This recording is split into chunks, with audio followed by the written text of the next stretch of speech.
Aí, ó, pessoal, tô na praia, vim falar sobre linguagem R para vocês aqui da praia, nesse cenário maravilhoso. Olha aí, ó. Vocês vão falar, não, isso aí é chroma key, mas não é. Que chroma key? Sei lá o que é chroma key, esse negócio de comer, deve ser alguma coisa que inventaram nessa quarentena e não sei o que é isso. Nesse vídeo, que é o vídeo 4 de linguagem R, vocês vão ter operações lógicas, aritméticas, relacionais. Vamos falar um pouquinho sobre como essas operações são feitas em vetores na linguagem R e vamos falar um pouquinho sobre algumas funções matemáticas simples. Vocês fazem o vídeo, eu aproveito a minha praia e toca a vinhetinha aí.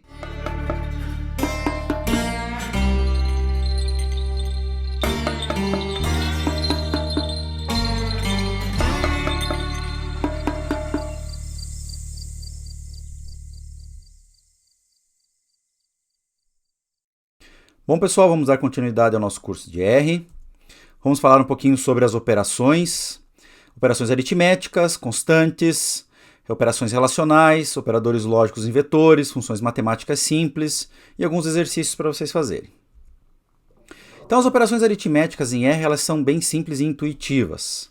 Nós temos aqui a adição, pelo sinal de mais, a subtração, pelo sinal de menos, a multiplicação, pelo asterisco, a divisão com a barra, a potência com o circunflexo. O resto da divisão aqui, vocês têm que tomar cuidado quando você não está muito acostumado com o R, é que ele é porcento. E a parte inteira da divisão, que é esse operador aqui, ó, porcento barra porcento, ele dá a parte inteira. Então, olha só, a adição, subtração, multiplicação e divisão, eles são simples, normal como a gente conhece. A potência também, o resto da divisão, está aqui, ó, 5 divididos por 3 dá 1 e sobra 2. Então, 5 divididos por 3 dá 1. 1 vezes 3, 3, sobra 2. Então, aqui nós temos o quociente da divisão, que é a parte inteira, e aqui nós temos o resto da divisão. Então, está aqui, ó, o resto da divisão é 2, de 5 por 3, e a parte inteira da divisão, né, o quociente é 1. Temos algumas constantes também em R, a constante π, que tem esse seu valor, 3, 14, 15, 9, 3. Letters, que é um vetor com as letras minúsculas, ó, letters está escrito em minúsculo, eventualmente você precisa dessas letras para fazer alguma coisa, para construir uma base de dados, etc., nomear alguma informação. Letters com letra maiúscula te dá um vetor com as letras do alfabeto em maiúsculo. Month.abb te dá o nome dos meses, claro que está em inglês aqui, mas com 3 letras, e month.name te dá o nome completo dos meses aqui. Então, são constantes que você pode usar para criar uma base ou para mostrar alguma coisa, tá? Como exemplo de exercício agora, eu peço que vocês pausem o vídeo e rodem no console do R essas operações que estão aqui, ó. Divisão entre 7 e 3, resto da divisão, parte inteira da divisão. Aqui tem o volume de um tubo, tá? É π vezes raio ao quadrado vezes altura, tá? Π vezes raio ao quadrado vezes altura. Lembrando que um tubo é isso aqui, ó. Tá? Aí aqui você tem o raio. E aqui você tem a altura. Mas, na verdade, isso aqui é só para você poder... esqueci de fazer assim, né? Isso aqui é só para você poder usar a constante aqui, né? Vale a pena vocês brincarem com esses exercícios, setando variáveis, já que vocês já aprenderam a brincar com variáveis, seta uma variável, coloca uma variável, troca o valor da variável e assim por diante, tá? E aí você pode calcular o volume do tubo com raio 10 e altura 70. Não tem medida nenhuma aqui, não estamos pensando em medida nenhuma, só o exercício de calcular mesmo. Os operadores relacionais que nós temos, olha só, menor que, então 1 menor que 10, retorna true. Menor ou igual, então 5 é menor ou igual a 2, não é, falso. Maior que, 10 é maior que 20, é falso. Maior ou igual, 10 é maior ou igual a 10, sim, verdadeiro. O igual é feito com igual a igual, então 5 é igual a 5, sim, é verdadeiro. E o diferente é com exclamação igual. 5 é diferente de 5, não, é falso. E aí as operações lógicas. Se a gente for lembrar das operações lógicas, são aquelas operações que agrupam operadores relacionais. Então, por exemplo, se eu tenho um operador relacional A menor que 10 e tenho um outro operador relacional B maior que 20, cada um desses operadores, então vamos lá, A menor que 10, A menor que 10, B maior que 20, cada um desses operadores, dessas operações, vai me retornar um valor booleano verdadeiro ou falso. Tá? Isso aqui vai me dar verdadeiro ou falso, eu não sei o que, porque eu dependo do conteúdo da variável A. Isso aqui vai me dar também verdadeiro ou falso, eu também não sei o que vai ser, porque depende do conteúdo da variável B. Os operadores lógicos são aqueles operadores que agrupam essas operações lógicas, aqui essas operações relacionais ou valores lógicos, tá? Então eu posso ter uma determinada condição onde eu quero que isto seja verdade e isso aqui também seja verdade, tá? Esse operador e é o e-comercial, ok? Ou o e-comercial aqui que a gente vai falar sobre a diferença, tá? Então a gente tem o e. Se eu quero que ou isso seja verdade ou isso seja verdade, né? Ou os dois, eu tenho o operador ou, que é o pipe, né? E o ou com os dois aqui. Assim como eu também tenho a operação de negação, né? Se eu tenho uma coisa que é verdadeira, se eu negar ela, ela vira falsa, tá? O contrário também, se eu tiver uma coisa falsa, se eu negar, ela vira verdadeira. Então, se eu tenho lá A igual a 5, tá? Isso aqui vai me dar verdadeiro ou falso? Eu não sei o que vai me dar, depende da variável A. Mas se eu pegar isso daqui e negar, se esse conteúdo de dentro aqui for verdadeiro, o resultado dessa operação toda vai ser falso. Tá? E o contrário também. Quer dizer, isso aqui é só uma lembrança para vocês de como é que funciona isso e dessas tabelas verdade. Tá? As operações lógicas em R são assim, ó, a negação, que eu já contei para vocês. Aí, para o e e para o ou, nós temos duas variantes, olha só. Então, nós temos uma variante que tem só um operador, vamos falar do e primeiro, né? E uma variante que tem os dois operadores. Quando você tem um operador só, funciona do mesmo jeito. Ó. Se você fizer true e false, dá false, tá? Segue a tabela verdade do e. Só que se você colocar em vetores, ele vai verificar todos os elementos dos vetores e vai retornar um valor para cada um dos elementos. Ele vai casar os elementos. Já se você fizer os dois e-comercial, ele verifica só o primeiro elemento dos vetores. A mesma coisa acontece com o ou. Se você fizer o ou com um operador só, ele verifica para cada elemento do vetor, ele verifica e faz o ou entre todos eles. Se você fizer os dois com dois operadores, ele verifica só o primeiro elemento. A gente vai ver isso agora. Olha só, operadores lógicos em vetores aqui. Ó. Imagine que eu tenha dois vetores, o vetor x e o vetor y, que contém esses valores aqui. Se eu fizer x ou y com um operador ou só, ele vai fazer ó, true com true, dá true. True com false, dá true. False com true, dá true. Falso com falso, dá falso. Tá? Ele fez um por um e me retornou um vetor com o resultado. Se eu fizer com dois operadores ou, ele vai fazer só o primeiro elemento dos vetores, que no nosso caso aqui é true ou true, dá true. Ele retorna somente um para nós. Agora, se eu fizer o e, mesma coisa. Se eu fizer o e com um operador só, ele vai fazer true, dá true. True e false, já sabemos que é false. False e true, já sabemos também que é false. E false com false, já sabemos também que é false pela tabela verdade de qualquer linguagem de programação. Se eu fizer o e com dois operadores, aí ele vai fazer só os dois primeiros aqui, ó. True com true, dá verdadeiro. Já a operação de negação, ela nega todos os elementos do vetor. Então, se eu negar x, isso aqui vai dar, ó, sem olhar lá embaixo, isso aqui vai dar falso, isso aqui vai dar falso, isso aqui vai dar true, e isso aqui vai dar true. Vamos ver? Falso, falso, true, true. Perfeito. Então, é assim que funciona as operações lógicas em vetores. Olha aqui um outro exemplo. Ó. Se nós fizermos uma operação relacional entre elementos de vetores, tá? As operações relacionais também são aplicadas dentro de vetores. Então, imagina que eu tenho um vetor de 1 a 5, um vetor de 8 a 4. Se eu fizer essa operação relacional aqui, A maior que B, Isso aqui vai me retornar um vetor, onde ele vai comparar. Está aqui o vetor A, 1, 2, 3, 4, 5, 8, 7, 6, 5, 4. Ele vai comparar 1 é maior que 8? Não. 2 é maior que 7? Não.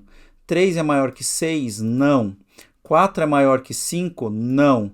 5 é maior que 4? Sim. E esse é o resultado, é um outro vetor com o resultado dessa operação em cima dos vetores. Então essa é uma das coisas muito legais do R, que é o fato dele fazer todas essas operações em cima de vetores. Tá? Isso nos facilita muito, porque nós trabalhamos muito com vetores em inteligência artificial, em machine learning, a gente trabalha muito com vetores, vetores de dados, vetores de vetores, e a gente precisa fazer operações entre todos os elementos dos vetores, ou agrupando vetores, ou vetor com vetor, então a gente precisa dessas operações. É importante que vocês se acostumem a fazer essas operações vetoriais, né, entre vetores, é muito importante isso. Aqui tem algumas funções matemáticas simples que você pode usar com o R, tá? Tem várias outras, mas essas aqui são algumas delas, tá? Tem o ABS, que retorna o valor absoluto. Para quem não sabe, o valor absoluto é quando ele é positivo ou negativo, ele retorna o valor absoluto sem o sinal. Logaritmo x na base b. Logaritmo natural de x, né? Com a base, esse aqui é o logaritmo neperiano. Logaritmo com a base 10. Raiz quadrada de x. O ESP, o exponencial, é e elevado a x. Aí nós temos seno, cosseno, tangente, todas as operações de trigonometria. E uma coisa que vocês têm que lembrar é que se vocês precisarem dessas operações, obviamente, é que essas operações elas são feitas todas em radiano. Tá? Vocês podem dar uma olhada aqui do lado na figura de conversão, né, que eu coloquei para vocês aqui. Round arredonda o valor x com n dígitos.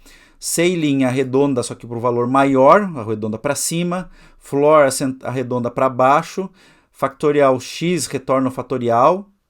E trunc x trunca o valor de x, isso é, retira a parte decimal. Então são funções simples que a gente pode usar. Se vocês tiverem outras necessidades, procura no Google, procura na documentação que vocês vão encontrar, tá? Mas essas são algumas das funções simples aqui, funções matemáticas do R. Olha aqui um exemplo, ó, ABS menos 10 retorna 10, ABS 10 retorna 10 também, raiz quadrada de 144 é 12, fatorial de 100 é esse valor aqui, ó, 9.3 não sei o que, e mais 157, lembrando que esse valor aqui está em notação científica, então esse valor aqui, ele é na verdade 9.3, um monte de coisa aqui, tá? Vezes 10 elevado a 157, a mais 157. É um número meio grande, né? Mas tudo bem. Aí se você tentar fazer o fatorial de 399 dá infinito, porque ele não consegue calcular, ele não consegue representar esse número. Então quando ele tem um número muito, muito grande que ele não consegue representar, ele dá infinito. Ó, se você truncar o valor 3.54, ele retorna 3. Se você tentar arredondar o valor 3.54, ele retorna 4. Ele arredonda porque tem o 5 aqui, ele arredonda para cima. Funçõezinhas matemáticas simples. Outro exemplo de aplicação de funções matemáticas simples. Raízes da equação do segundo grau. Quem lembra da fórmula de Bhaskara lá, bem de antigamente, lá do ensino médio, do ensino fundamental, sei lá quando é que a gente estudou esse troço aí, enfim. Se eu tenho uma equação, tá? Nesse nosso caso, 2x ao quadrado menos 16x menos 18 igual a 0, eu quero encontrar as raízes. O que são as raízes? São os valores de x que, quando aplicados nessa equação, retorna 0. Que satisfazem essa equação. Então tem a fórmula de Bhaskara simples, né? O x é igual a menos b mais menos raiz quadrada de b ao quadrado menos 4ac sobre 2a. Esse mais menos, pessoal, tá? Vocês têm que tomar cuidado, porque o mais menos significa que eu estou executando uma raiz quadrada, tá? Esse mais menos existe por causa do seguinte, ó. Vamos pegar a raiz quadrada, vamos pegar 2. 2 ao quadrado é quanto? 2 ao quadrado é 4, massa.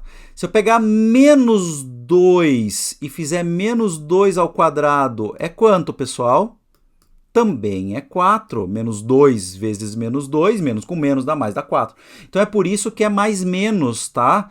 Porque eu posso ter tanto o valor positivo, como eu posso ter o valor negativo, tá? Isso é, a raiz quadrada de 4. Qual é a raiz quadrada de 4? Ela não é 2. Não, a raiz quadrada de 4 não é 2. É mais ou menos 2. Tá? Porque Tanto o 2 ao quadrado é 4, como o menos 2 ao quadrado é 4. É por isso que tem esse mais menos aqui. Enfim, vamos continuar.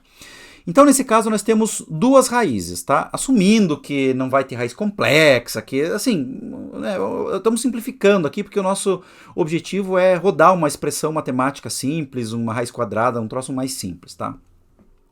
Então, vamos lá. São duas raízes que nós temos. Eu chamei de x1, que é menos b, mais raiz quadrada de b ao quadrado menos 4ac sobre 2a.